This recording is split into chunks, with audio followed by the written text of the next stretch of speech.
Captain Jiwan Park stood at the large window of her ship, looking out at the massive space station that hung in the darkness before them.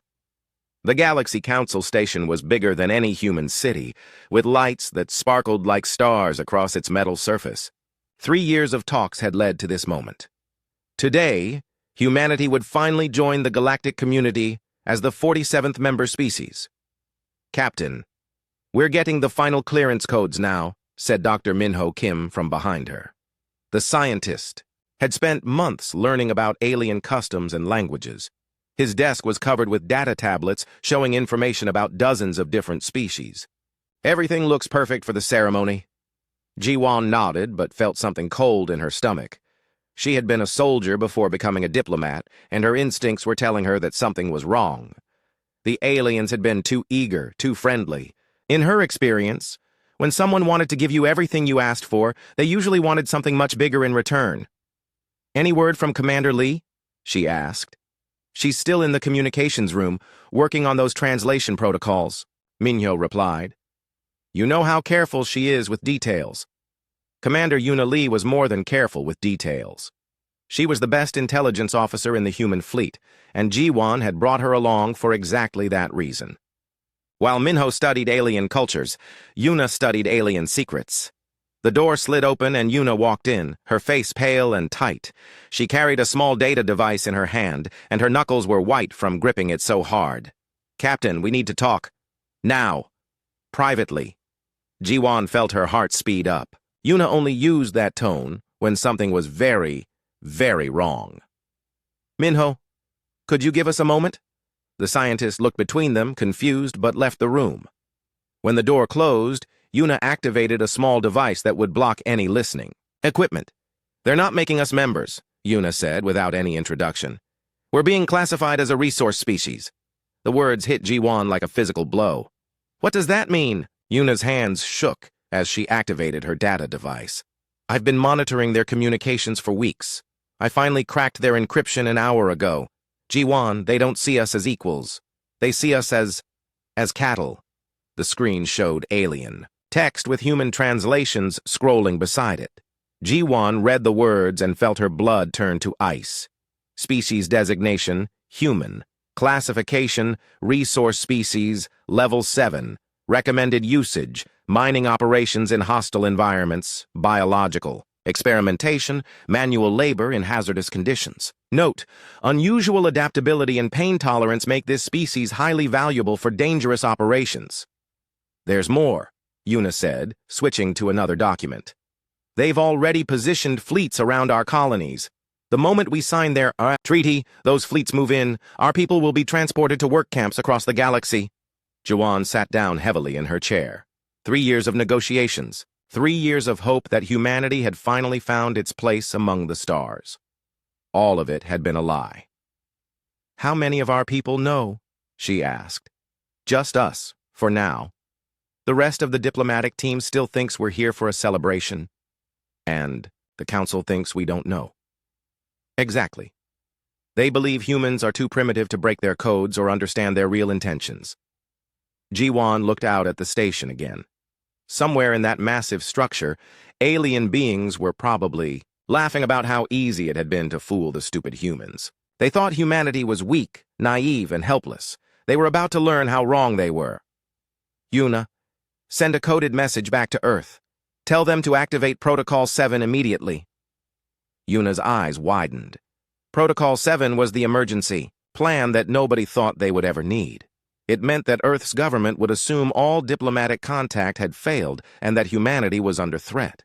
"Are you sure, Captain? Send it now, and tell them to use the phrase birthday party canceled." Admiral Shin will know what that means. While Yuna worked on her communications device, Jiwan walked back to the window. The alien station looked different now. Instead of a symbol of welcome, it looked like a trap waiting to spring shut. "Message sent," Yuna reported. "What do we do now?" "Now we go to their ceremony. We smile, we play along, and we wait for the right moment." "The right moment for what?"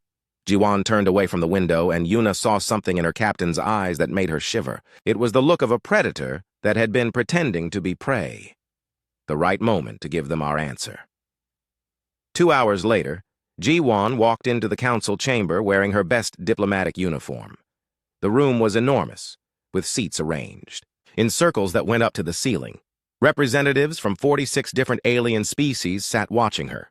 Some looked like giant insects, others like walking rocks, and still others like creatures from humanity's worst nightmares. At the center of the chamber sat Counselor Vextar, a reptilian creature with green scales and yellow eyes.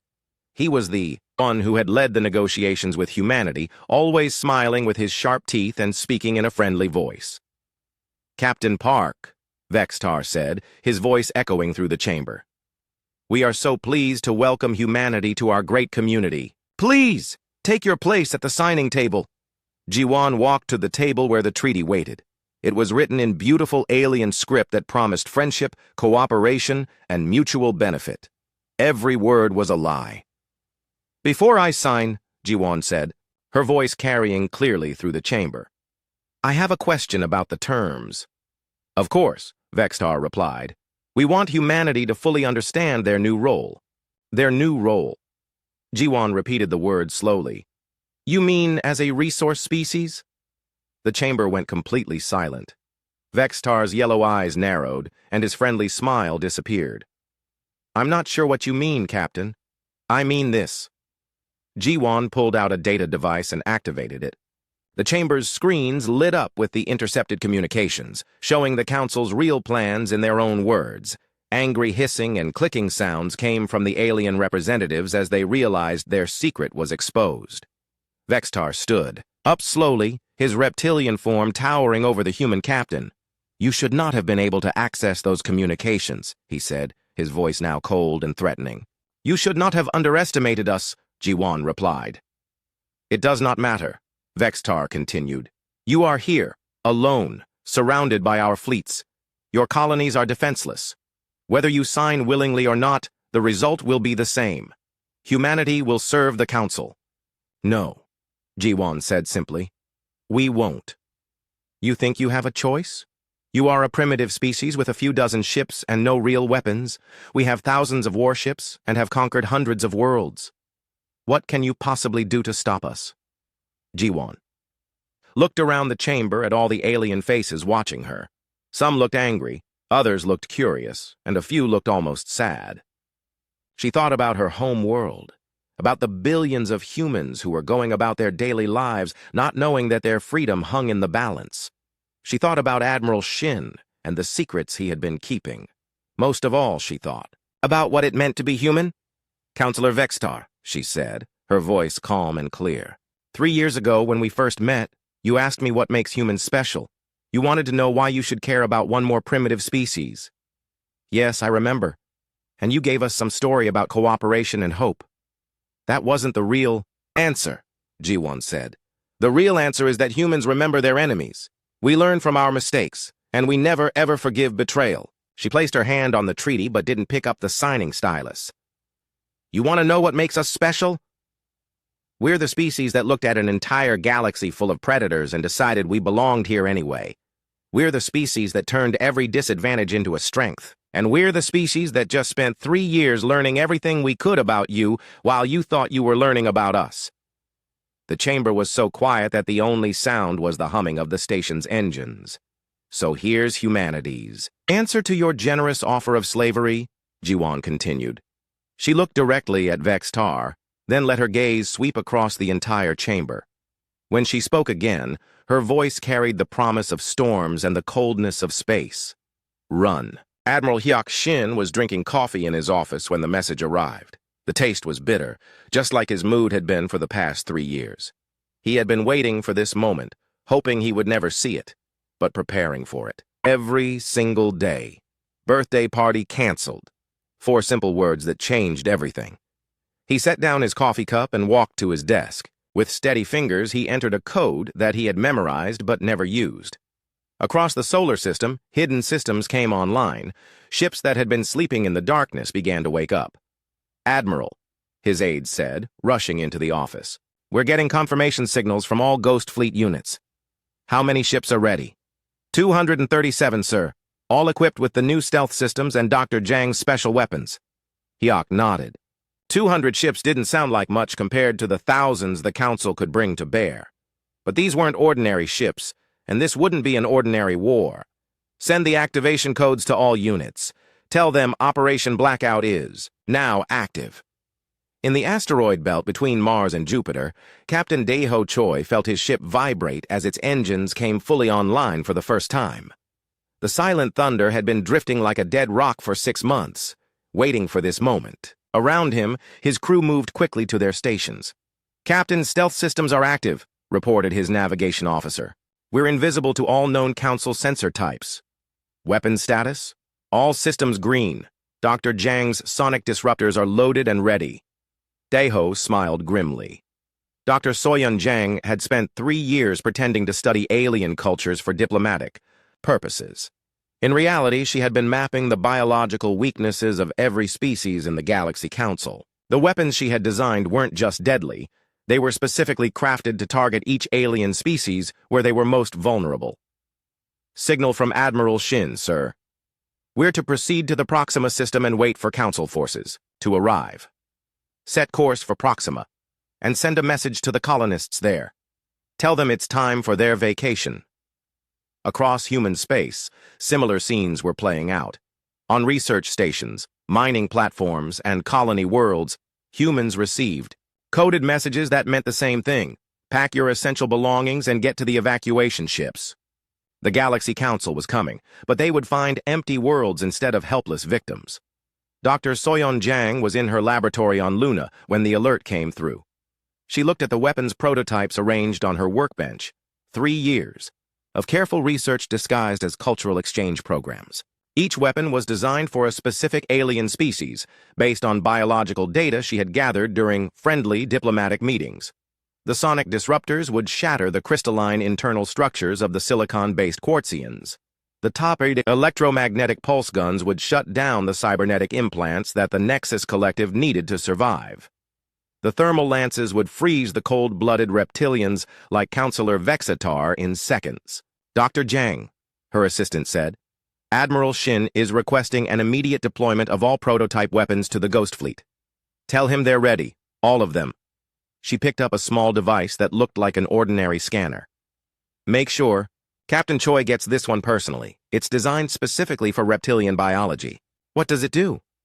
Soyun's smile was colder than space. "It makes their blood freeze in their veins." Slowly. Meanwhile, on the Council station, Counselor Vexatar was trying to understand what had just happened. The human captain had said one word, "run," and then walked out of the chamber. Her ship had left the station immediately, heading back toward human space. "Status report," he demanded from his aide. "Our fleets are in position around all major human colonies, Counselor. We can begin the harvesting operation whenever you give the order. Do it now. Show these humans what happens when they defy the Council." In the Proxima system, Council Fleet Commander Zoth-Ok was confident as his ships dropped out of faster-than-light travel. His fleet of 50 warships should be more than enough to capture the human colony and its 3 million inhabitants. "Sir," his sensor operator reported, "I'm not detecting any human settlements on the planet." "What do you mean?" The intelligence reports showed major population centers. "The cities are there, sir, but they're empty. No life signs, no power signatures. It's like everyone just left." Zothak stared at the empty planet on his screen. This wasn't what he had expected. Humans were supposed to be primitive and helpless. They shouldn't have been able to evacuate 3 million people without the Council noticing. "Sir, I'm detecting something strange in the asteroid field," another operator said. "There are energy signatures that don't match any known—" The Silent, Thunder, and 12 other Ghost Fleet ships dropped their stealth systems simultaneously. They appeared around Zothak's fleet like ghosts materializing from the darkness. "Unknown vessels, identify yourselves," Zothak transmitted. Captain Daeho's voice came back, calm and professional. "This is Captain Daeho Choi of the Human Defense Force. You were warned to run. You should have listened." "Human Defense Force? Impossible. Our intelligence shows that humans have no significant military—" The sonic disruptors fired first. The crystalline members of Zothak's crew screamed as their internal structures began to vibrate and crack. The electromagnetic pulse weapons followed, shutting down the cybernetic systems throughout the Council ships. In minutes, what had been a proud Council fleet was reduced to drifting hulks filled with dead or dying aliens. "This is impossible," Zothak gasped into his communicator as his ship's systems failed around him. "Humans don't have weapons like these." "Counselor Vextar thought we were too primitive to break your codes," Deho replied. "What else did you think we were too primitive to do?" Similar scenes played out across 17 star systems. Council fleets arrived expecting to find helpless human colonies and instead found empty worlds and ghost fleet ambushes. The aliens' technological advantages meant nothing when humans knew exactly how to target their biological weaknesses. On Earth, Admiral Shin watched the reports coming in from across human space. Every single Council fleet had been destroyed or captured. Not one human ship had been lost. "Admiral," his communications officer said, "we're receiving surrender requests from Council fleets in 12 systems. Tell them to power down their weapons and prepare to be boarded. Any ship that tries to run gets destroyed." "Sir, what about the Council leadership? They're demanding to speak with human authorities." Hyok thought about Captain Jiwon Park, who was probably on her way back from the Council station right now. He thought about the 3 years of lies and deception, the plan to turn humanity into slaves. "Tell them we'll talk when they're ready to discuss unconditional surrender. Until then, they can think about what it means to underestimate humans." In the Tau Ceti system, Lieutenant Kyung-nam was leading a squadron of ghost fighters against a Council patrol. The alien ships were faster and had better shields, but they couldn't match human tactics. "Phoenix Squadron, this is Phoenix Leader," she transmitted to her pilots. "Remember, these ships are designed for space combat in 2 dimensions. Use the third." Her fighters dove below the Council ships, attacking from an angle that the aliens' weapons couldn't cover. The Council pilots, used to fighting in the flat plane of their home system, couldn't adapt quickly enough to humanity's 3-dimensional tactics. "This is impossible," one of the alien pilots transmitted as his ship was destroyed. "How are they moving like that?" "Because we evolved on a world with real gravity," Kyung replied. "We think in 3 dimensions naturally." Across the galaxy, the news was spreading. The humans, who everyone had thought were primitive and weak, had just destroyed Council fleets in dozens of systems simultaneously. Species that had been enslaved by the Council for generations began to whisper about something they had almost forgotten: hope.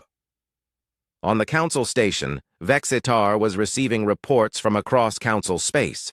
Fleet after fleet had been destroyed by weapons that should not exist, used by humans who should not have been capable of such coordinated military action.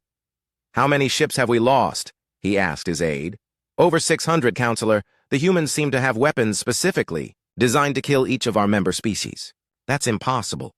They couldn't have developed such weapons without us knowing." "Sir, I'm receiving a communication from the human ship that left earlier." "Put it through." Captain Jiwon Park's face appeared on the screen. She was no longer wearing her diplomatic uniform. Instead, she wore the black and silver of a human military officer. "Counselor Vextar," she said, "I hope you're beginning to understand your situation." "What have you done?" he demanded. "We did what humans always do when someone threatens our families. We adapted, we prepared, and we fought back. For 3 years, you thought you were studying us. But we were studying you too." "This is only the beginning," Vextar snarled.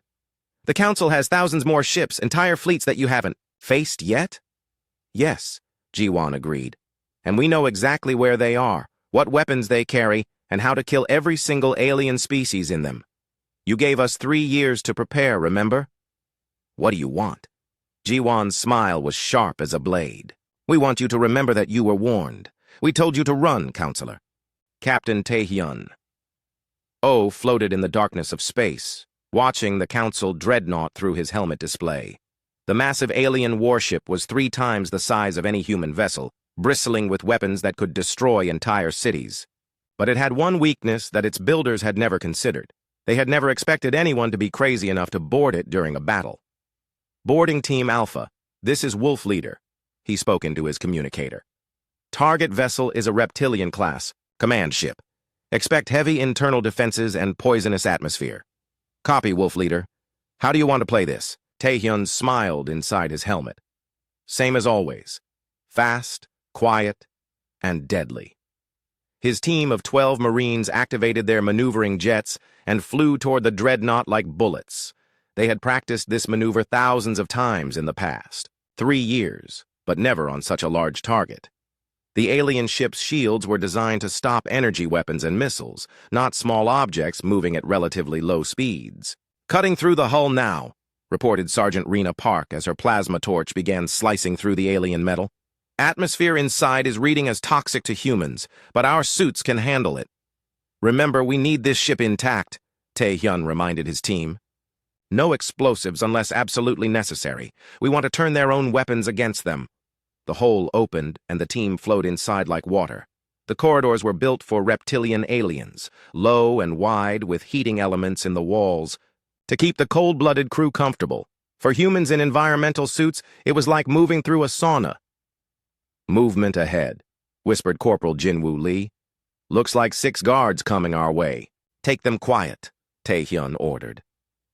The human Marines moved with practiced efficiency. They had studied alien anatomy for years, learning exactly where each species was vulnerable. The reptilian guards never had a chance to raise an alarm before. They were unconscious on the floor. Bridge is 3 levels up, Taehyun said, checking his map of the ship's layout. Dr. Jang's intelligence gathering had been thorough. They knew the design of every major council ship class. As they moved through the ship, they encountered more resistance. Council security forces weren't completely helpless, but they were used to fighting other aliens with similar capabilities. They had never faced humans who could operate in damaged sections of the ship, who could survive in toxic atmospheres, and who seemed to appear and disappear like ghosts. This is impossible, one reptilian officer hissed into his communicator as Taehyun's team took control of the weapons systems. How are they moving so fast in our ship? Because we trained for this, Taehyun replied, speaking in the reptilian language. For 3 years, we studied your ships, your tactics, your weaknesses. You thought we were primitive, but we were learning. On the bridge, the ship's captain was trying to coordinate with other council vessels when human Marines burst through 3 different entrances simultaneously. Surrender your ship, Taehyun said, his weapon trained on the captain. Your crew will be treated well, but this vessel now belongs to humanity. Never. I would rather die than surrender to primitives.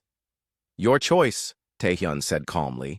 He activated a device that filled the bridge with a sonic frequency specifically tuned to reptilian hearing. The alien crew collapsed, clutching their heads in pain.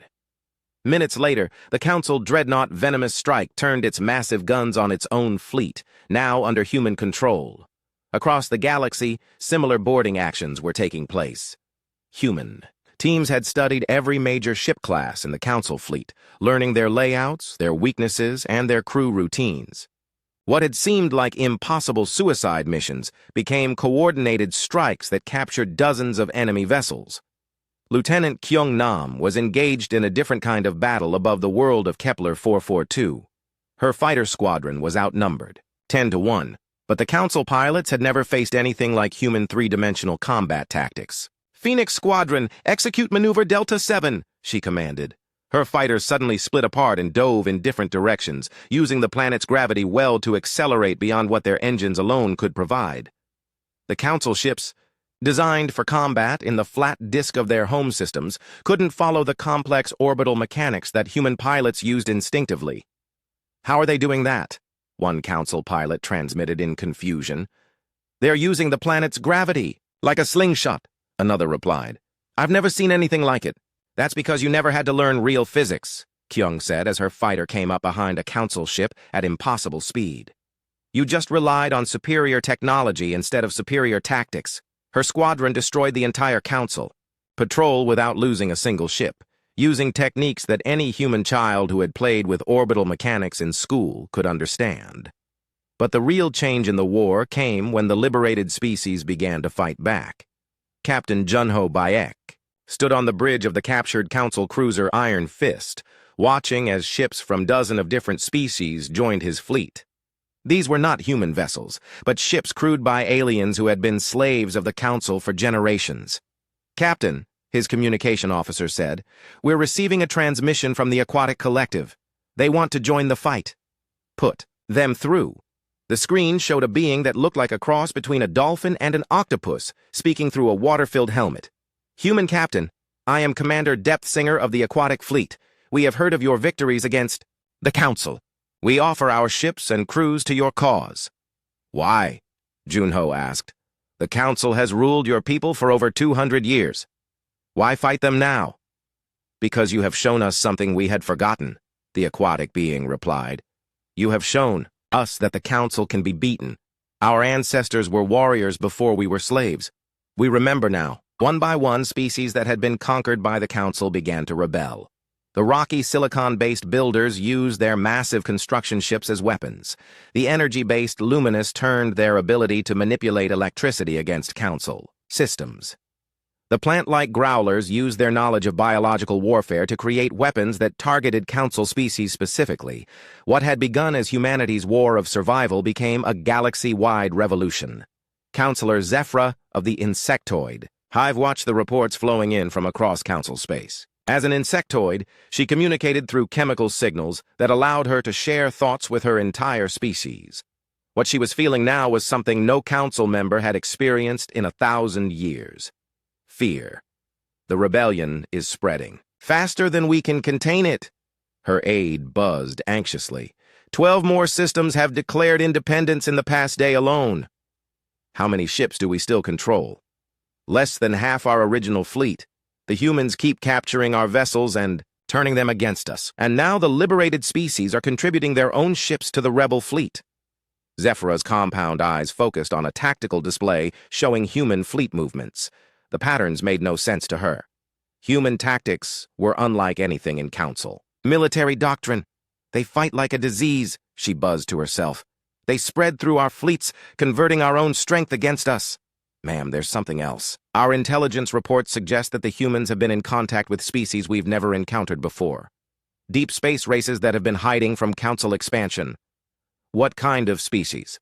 "Unknown. But if the humans can convince them to join the rebellion." Zephyra didn't finish the thought, but she didn't need to. The Galaxy Council's empire was based on the assumption that they were the most advanced civilization in the galaxy. If there were species out there with technology equal to or better than the Council's, species that were now allied with humanity, then everything was about to change.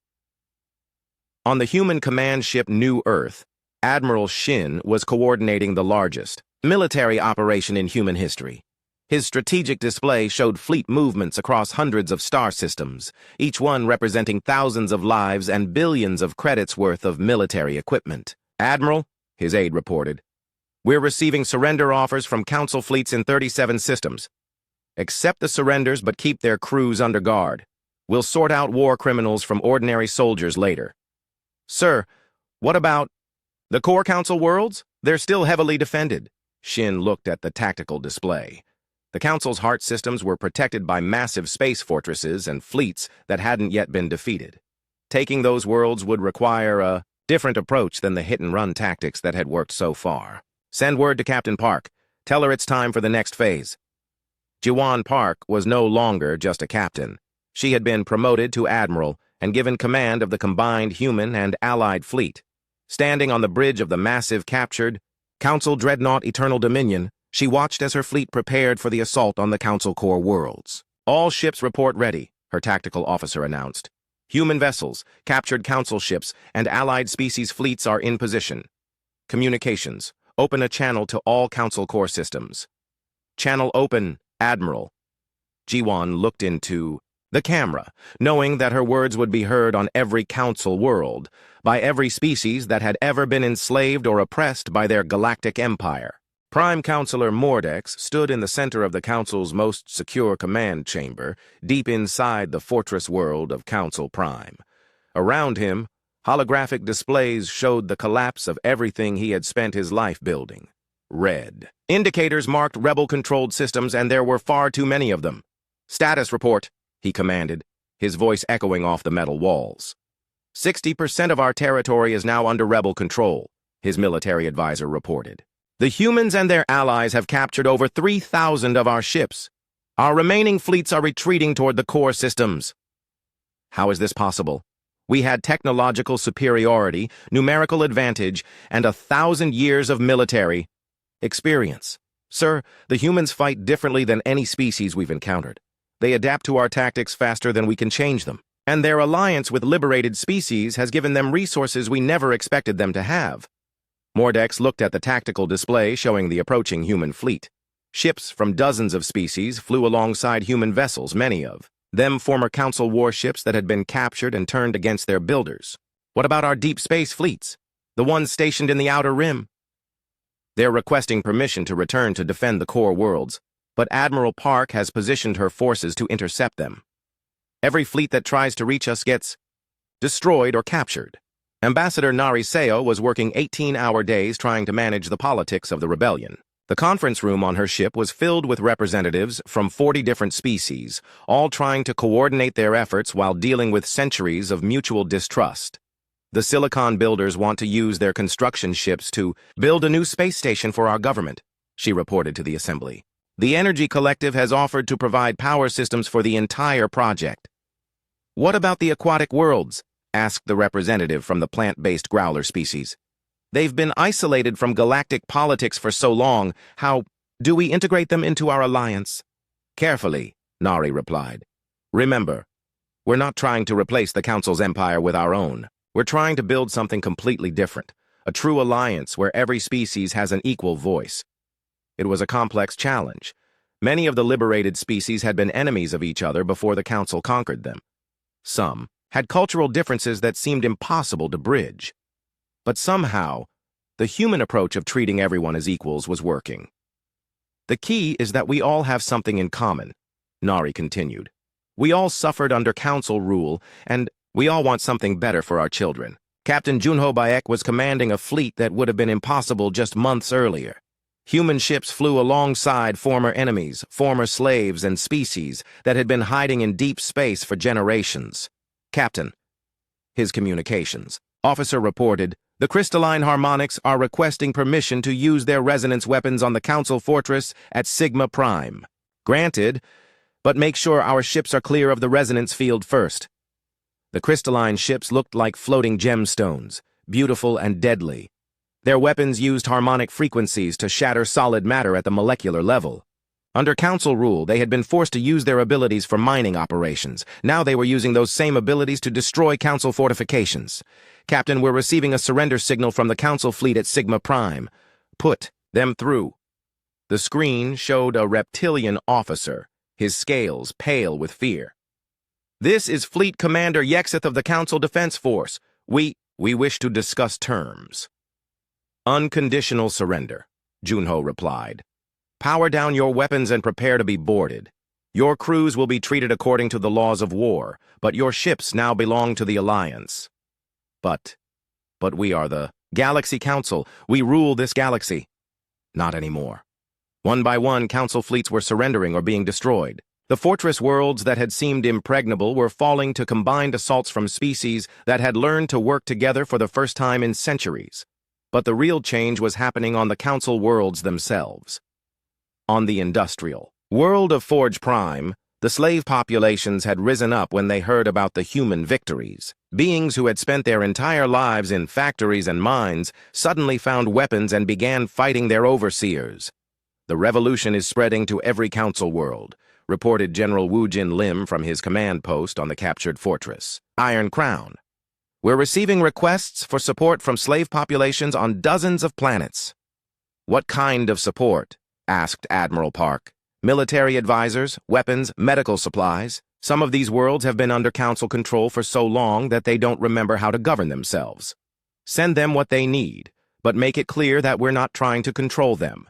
They need to build their own governments, their own futures. It was a delicate balance. The humans could have easily replaced the Council as the dominant power in the galaxy, but that would have made them just another empire. Instead, they were trying to create something that had never existed before, a truly cooperative galactic civilization. Counselor Zephyra was one of the few council members who still believed the situation could be salvaged. Her species, the insectoids, communicated through chemical signals that allowed for complex group decision-making.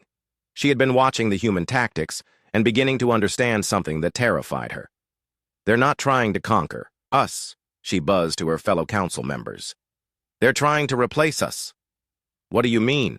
asked Counselor Vextar, who was still angry about his humiliation at the hands of Captain Park. "Look at their pattern of conquest. They don't occupy worlds, they liberate them. They don't enslave populations, they help them build their own governments. They're not building an empire, they're building a network." "So what? A network is weak. It can be broken." "No," Zephyra replied, her chemical signals carrying urgency and fear. "A network is strong because it's flexible. When you attack one part, the others adapt and work around the damage. An empire is rigid. When you break the center, everything collapses." "You're saying we can't win?" "I'm saying we already lost.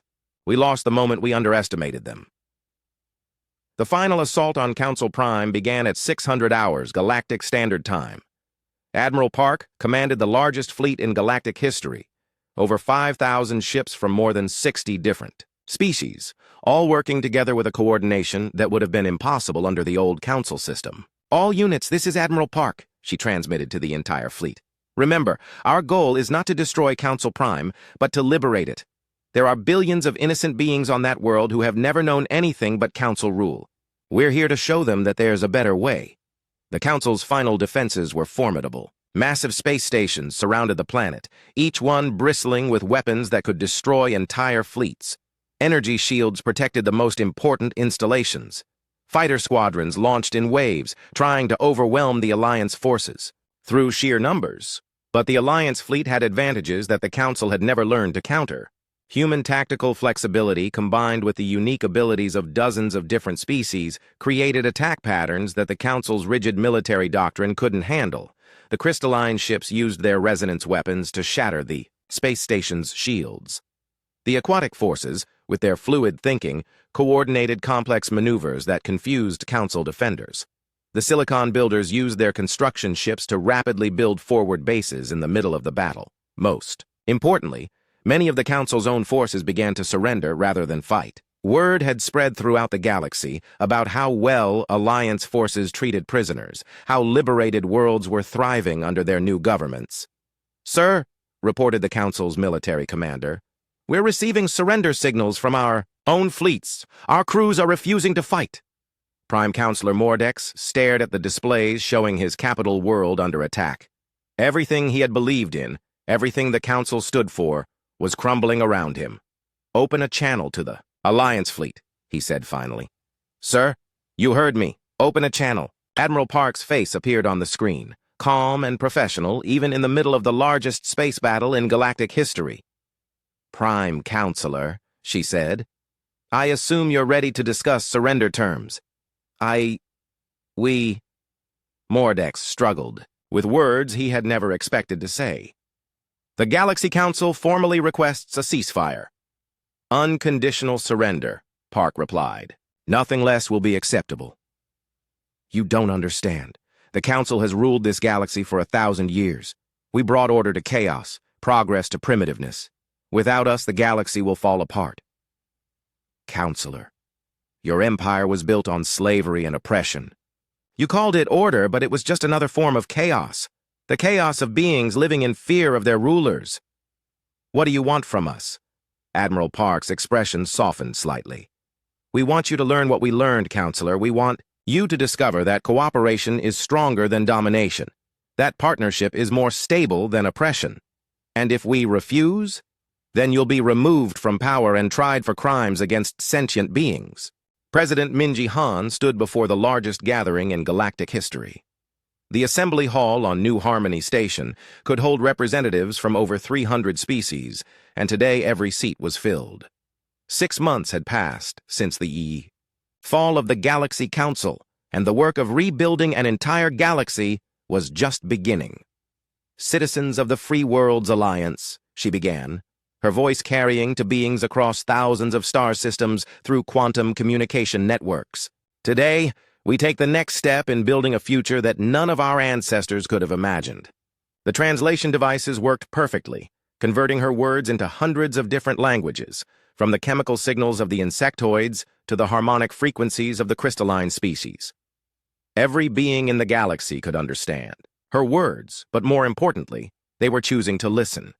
6 months ago, we were dozens of separate species fighting against oppression. Today, we are one alliance working together for freedom. In the audience, former Counselor Zephyra listened to words she would never have believed possible during her years serving the old regime. The human president was keeping her promise. This wasn't a human empire replacing the Council's rule. This was something entirely new. The Charter of Free Worlds is simple, President Han continued. Every species has the right to govern itself. Every world has the right to choose its own path, and every citizen has the right to live free from fear.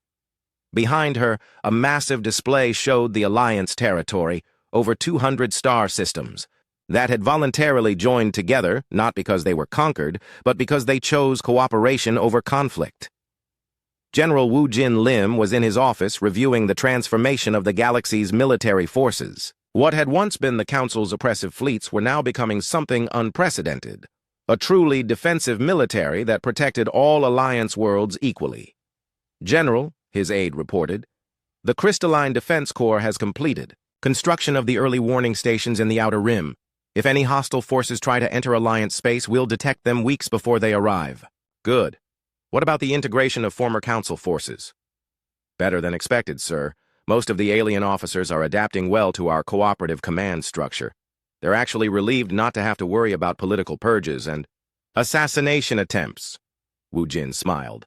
The Galaxy Council's military had been efficient, but it had also been brutal and paranoid. Officers had spent as much time watching each other for signs of disloyalty as they had fighting external threats. The Alliance military was different. It was built on trust and shared purpose rather than fear and intimidation. Sir, there's something else. We're receiving applications from species that were never part of the Council.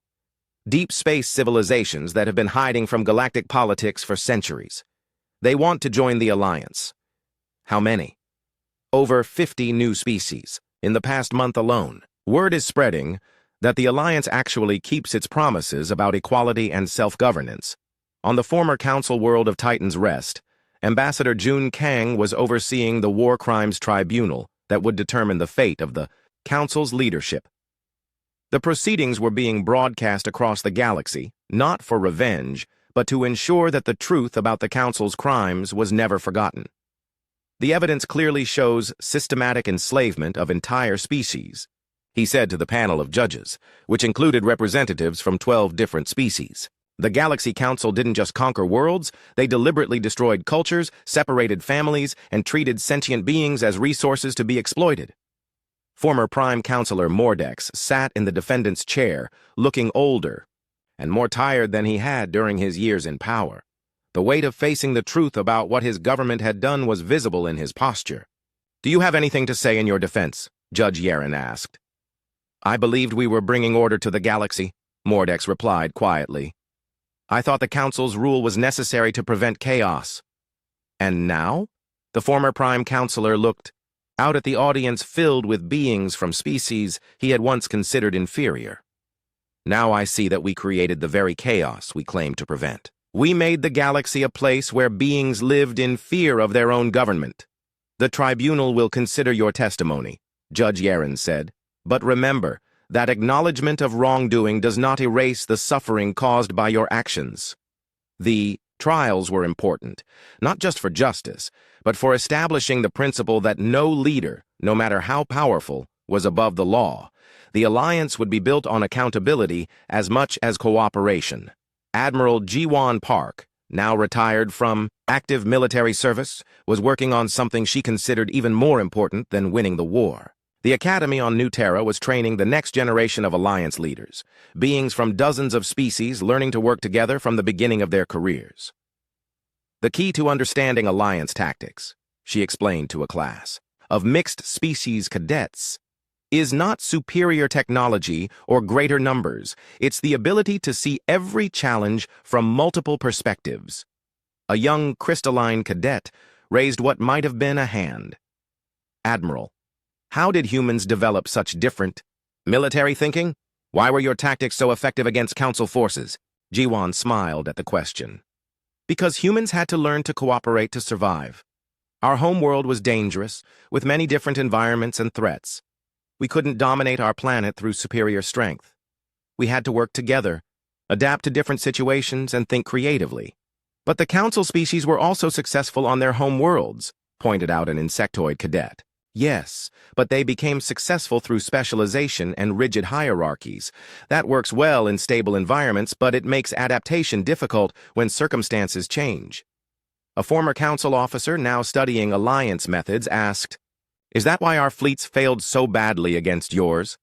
Your fleets failed because they were designed to fight the last war, not the next one. You assumed that superior technology would always win, but technology is just a tool. Strategy, adaptability, and cooperation are what determine victory." The classroom was quiet, as beings from species that had been enemies for generations absorbed the lesson. They were learning not just military tactics, but a completely different way of thinking about conflict and cooperation. On Earth, in a small garden overlooking the Pacific Ocean, Jiwan walked among flowers that had been gifts from a dozen different worlds. The growlers had provided seeds that bloomed in colors that didn't exist in Earth's natural spectrum. The aquatic collective had contributed plants that grew in floating pools. The silicon builders had created crystalline formations that sang in the wind. A young Alliance cadet approached her, one of the first generation to grow up after the Council's fall. "Admiral Park?" the human girl asked. "My teacher said you were there when it all started. What was it really like?" Jiwan sat on a bench carved from crystalline wood, looking up at the sky where ships from dozens of worlds traveled freely between the stars. "It was terrifying," she said honestly. "We knew that if we failed, humanity would become slaves, and billions of other beings would remain enslaved. The weight of that responsibility was almost unbearable." "But you didn't fail." "No, we didn't. But not because we were stronger or smarter than our enemies. We succeeded because we remembered something that the Council had forgotten." "What was that?" "That every sentient being deserves to be free. The Council saw other species as resources, to be used. We saw them as partners to be liberated. That made all the difference." The girl was quiet for a moment, processing the answer. "Is that why so many species joined us during the war?" "Exactly. When people see that you're fighting for their freedom, not your own conquest, they want to help you succeed." As the sun set over the ocean, ships from across the galaxy continued their journeys overhead. Trade vessels carried goods between worlds that had never traded before the Alliance. Diplomatic ships carried ambassadors working to solve disputes through negotiation rather than force. Science vessels carried researchers from different species working together to unlock the secrets of the universe.